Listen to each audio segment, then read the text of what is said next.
All right, this is pretty interesting if you're getting married or know someone who is. Weddings are getting more expensive each year, but not just for the couple who is getting married. Paige, who else is having to pay up? Well, Cherish, it's not just the bride and groom who have to worry about the cost of weddings.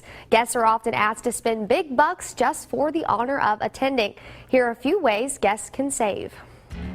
When wedding guests receive an invitation, they're excited for the happy couple, but might be concerned about the cost. The latest American Express Sending and Savings Tracker survey found 30% of adults will be attending one or more weddings this year. That means one or more occasions for celebrating and spending. Wedding guests are planning to spend an average of $539 per wedding. That's up 59% from last year. A majority of out-of-pocket costs will go toward travel, attire, and of course, a gift. But there are a few things you can do to cut down on the cost of being a guest. Consider driving to the destination rather than flying. It may cost you more time, but could save you some cash. If you have friends or family in the area, skip the hotel and crash on a couch. When travel busts your budget, don't be afraid to give a less expensive or possibly even homemade gift. And keep in mind, you don't have to give a gift right away. The etiquette experts at Emily Post say while before or on the big day is best, late is better than never. Others, including the Knot.com, say it's okay to send a gift up to a year later. And don't be afraid to say no if attending a wedding is going to be too much of a financial burden. Just send a thoughtful gift along with your regrets. Now, Cherish, you have to remember the reason you get a wedding gift is to show the happy couple that you care about them. So anything like, I saw an idea for a recipe book. You know, take some of your family's favorite recipes or the couple's favorite recipes and put them all together. And that's a cheap and easy way to, you know, show that you care and you're wishing them well. And it's personalized when you do things like that.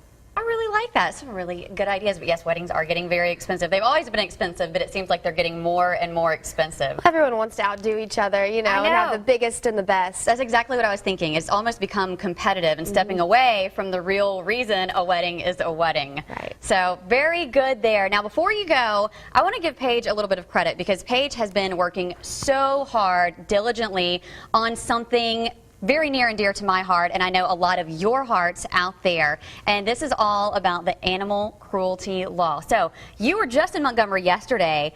What has developed there? Well, we have been going every Tuesday and Thursday to the Senate because when it was in the House of Representatives, it moved so quickly.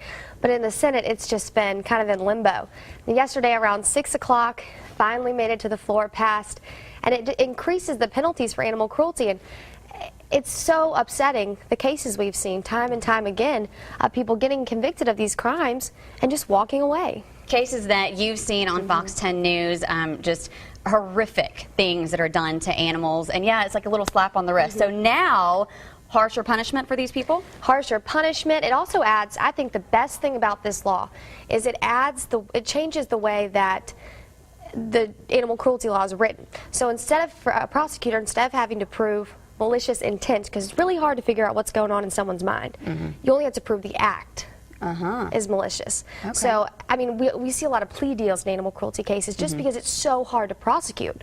So with this, all you have to prove is that, yes, the act was malicious. And we also have to thank all of you who have sent letters to representatives and said, yes, please pass this bill, because you also have played a huge part in this. Without you making the phone calls, sending the emails, this would not have happened. So awesome job, Paige, working so hard on this, and thank you to all of you. So another step forward for the animals and for Alabama in general. And I have to give a shout out to Linda Dooley, the woman that wrote this bill.